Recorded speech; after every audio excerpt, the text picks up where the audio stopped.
Liège-Bastogne-Liège 2021, 260 quilômetros, 11 subidas, não dá para falar necessariamente que são 11 montanhas. De qualquer forma, essa é a rainha das clássicas. Liège-Bastogne-Liège com certeza está na lista de desejo de vários ciclistas profissionais. Essa sequência de 11 subidas, 500 metros, 1 km, 1,5 km, 11% de inclinação, 12% de inclinação, vai minando a perna dos ciclistas. Aquela fuga que apareceu, essa daqui, foram 7 ciclistas. Essa fuga se formou logo no começo dos 260 km, como vocês podem perceber, com 122 km, eles já tinham 7 minutos. Então foi uma fuga que trabalhou muito bem, juntos, até eles começaram, alguns ciclistas começaram a sofrer, os interesses individuais começaram a prevalecer nos 50 km finais. O que é natural, porque o pelotão começa a ficar intenso, a fuga, aqueles ciclistas que podem fazer alguma diferença ou que ainda conseguem sustentar uma intensidade alta, para esses ciclistas que sustentam essa intensidade, aqueles ciclistas que já estão no gancho, o cara começa a ficar incomodado, certo? Porque num grupo pequeno, todo mundo tem que trabalhar, não dá para ficar escondido. Então, num determinado momento, não é que o cara tá tentando salvar a energia, o cara tá tentando não sobrar. Só que mesmo assim, tem que ajudar e tem que sobrar, sobra, não tem o que fazer. Então, eles trabalharam juntos, bem, com exceção dos 50 km finais. Teve uma movimentação que foi curiosa, se formou um pequeno grupo perseguidor com 3 ciclistas. Esses ciclistas eles não conseguiam fechar o gap da fuga que estava lá na frente, que é essa movimentação que vocês estão vendo. 3 ciclistas, a Bahrein Victorious agora, a DSM, é isso? E outro ciclista da Lotto. Então, a Lotto ficaria com 2 ciclistas na fuga. Só que eles nunca conseguiram fechar o gap e nunca largaram o osso e voltaram para o pelotão. Essa foi uma queda que aconteceu nos 30 km finais. Esse é o resumo, tá? Qual que é o problema do resumo? A prova, ela não começou a ficar necessariamente nervosa com 34,6 km. Na verdade, com 47, 48 km, a Astana começou a colocar um pouco de tempero no pelotão. Porque o pelotão estava meio indeciso. Nenhuma equipe estava assumindo a responsabilidade de fazer algo. Né? Não tinha nenhum ciclista, não tinha nada que pudesse oferecer risco na fuga. As últimas, a gente precisa lembrar que a distribuição das subidas, elas estão concentradas no terço final da prova, então todo mundo tem que tentar salvar alguma energia. E a primeira equipe que começou a fazer algo, a primeira equipe que tentou fazer um ataque foi a Astana. A partir do momento que a Astana fez a primeira movimentação, daí outras várias equipes começaram a fazer movimentações.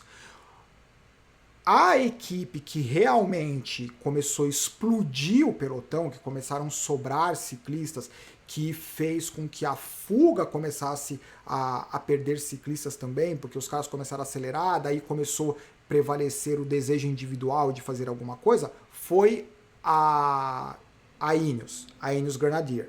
Eles sim, eles destruíram o pelotão. Talvez de forma um pouco prematura como equipe, mas a gente vai ver o que aconteceu. Aqui eles já começavam com 34 km.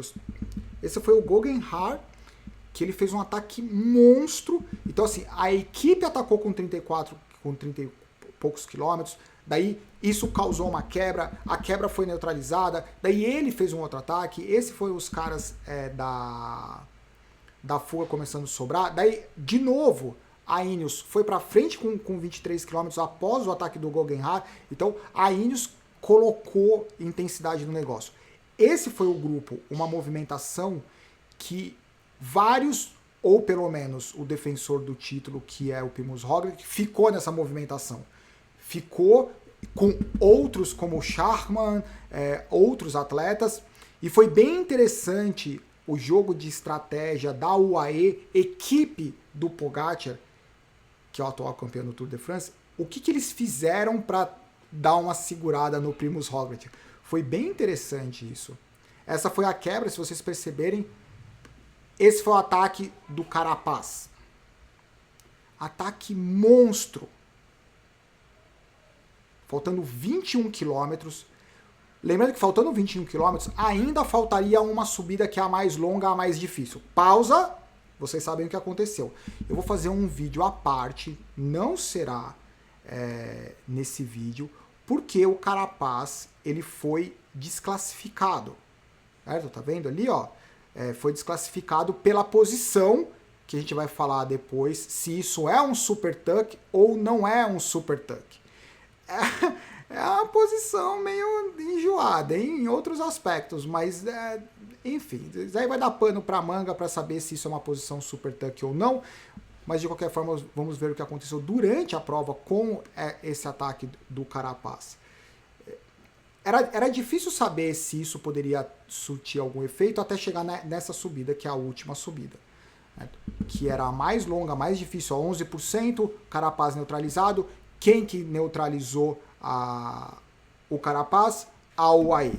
Então já não era mais a Ineos. E esse foi o movimento. Puf. Lembra aquele primeiro corte que o Roglic tinha ficado? Então, aquilo foi neutralizado. Todo mundo ficou junto. Todo mundo chegou junto nessa subida. Agora, esse corte que vai acontecer agora foi o corte decisivo.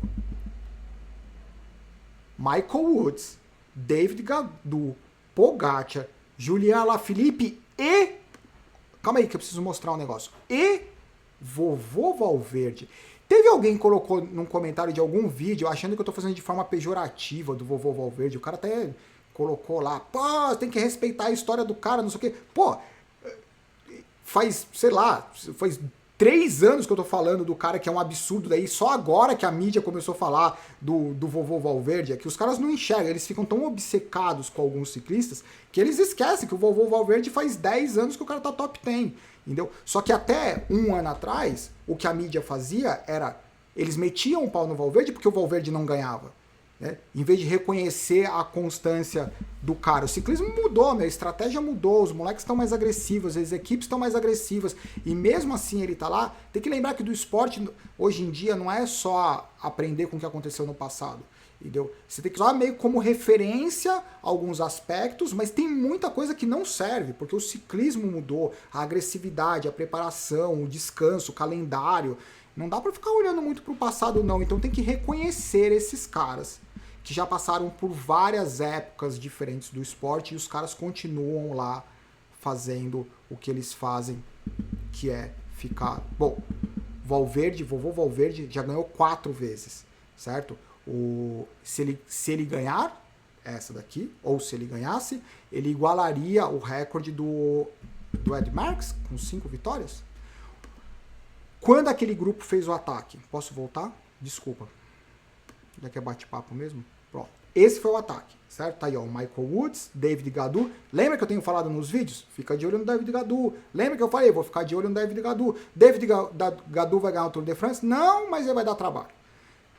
Michael Woods, David Gaudu, Pogacar, Juju e Vovô Valverde. Fizeram a movimentação. Ali atrás, não dá pra ver aqui o Roglic. Olha que bacana.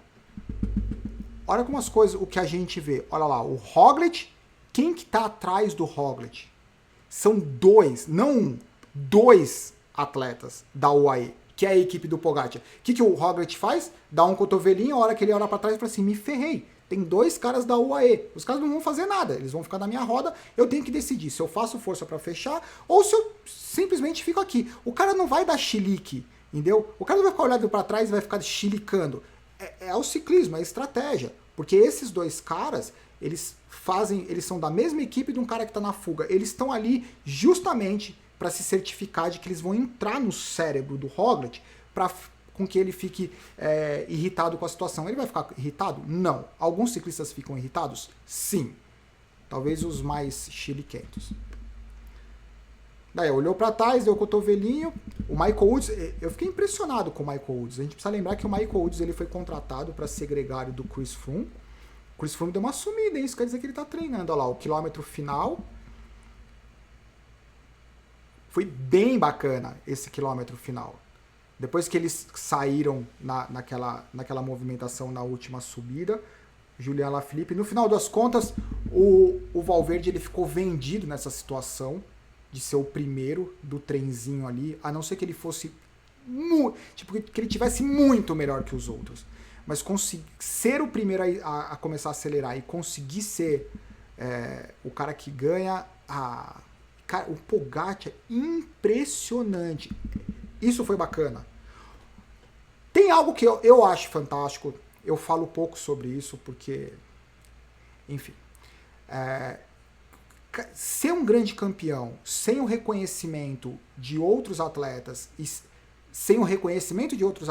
sem o campeão reconhecer que em algum momento vão ter outros atletas, é muito difícil. Quando tem muito atrito, perde, entendeu? É como qualquer ambiente, é o trabalho dos caras. É como quando você chegava, né? Todo mundo trabalha em casa hoje. Quando você chega no seu escritório, no seu ambiente de trabalho, se tem atrito, não adianta, não rola, perde, entendeu? Perde, não é legal. Esporte profissional não é diferente de outra profissão, porque as pessoas acham que no esporte profissional essa birra tem que ter rincha, tem que ter não sei o quê, porque as pessoas, elas esquecem que é o trabalho dos caras. Os caras se encontram no hotel, os caras se encontram no aeroporto, os caras se encontram em reuniões dos atletas, os caras se encontram toda hora, nas competições, que é o mais importante. Olha que bacana, todo mundo se cumprimentando, Gadu, Michael Woods, Valverde, Julian Alaphilippe. Olha aí, isso que é o esporte, pelo amor de Deus. Para de brigar, para de... Olha aí que máximo, meu. Acabou, ó, puta ambiente show, entendeu? Isso é o máximo, isso é esporte. Isso é esporte. Olha lá, ó. Para aqui. Pogacar, Julian Alaphilippe, Gadu. Ô, Gadu! Segura o Gadu. Valverde, Michael Woods, Hirsch, meu, Binot, Mollema, Schachmann e Mohoric. Você olha esses top 10, é engraçado como o ciclismo não tem muito imprevisto, né? Você tem ali nomes que são super renomados e os que não são ainda, mas não dá para falar que o Gadu, o Hirsch e o Mohoric, que eles estão ali porque, por acaso, não. Entendeu? Especialmente o Gadu e o Hirsch no último Tour de France, pelo amor de Deus, mas essa molecada vai destruir. E é isso, galera. Daqui a pouco eu coloco no ar o vídeo da desclassificação do Carapaz. Eu gostei da movimentação do Carapaz, porque eu tenho falado que o Carapaz, ele... dá a impressão que ele ficou meio perdido na Ineos, não sei o quê. E quando eu vi essa movimentação, eu até torci para que ele realmente conseguisse fazer alguma coisa e que ele ganhasse, para tirar essa minha impressão de que ele tá deslocado. Entendeu? Daí o cara ganha, eu falei, puta, é o que ele precisava. Mas não foi dessa vez, ainda mais porque foi desclassificado, mas não é que ele não ganhou porque ele foi desclassificado, ele foi neutralizado, e a desclassificação eu não sei se aconteceu ainda durante a prova ou após o encerramento da prova. Já coloco isso. Abraço, galera. Comentários. Tchau.